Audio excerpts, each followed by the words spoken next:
लीजिए आंटी, लड्डू खाइए। Thank you बेटा। ऐसा करो बेटा, इसको पैक कर दो, घर लेते जाऊंगी।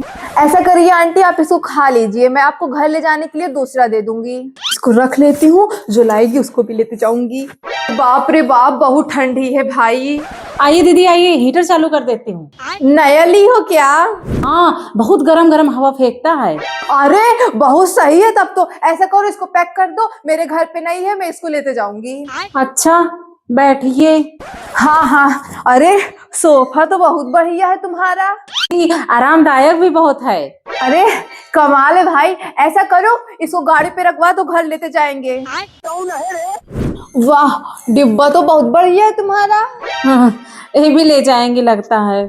कहाँ से ली हो? लगता है गिलास छोड़ देंगे, यही पास से ली हूँ दीदी। वाह, तब तो बहुत अच्छी बात है। एक काम करो, इसको पैक कर दो, इसको घर लेते जाएंगे, तुम एक दूसरा ला लेना।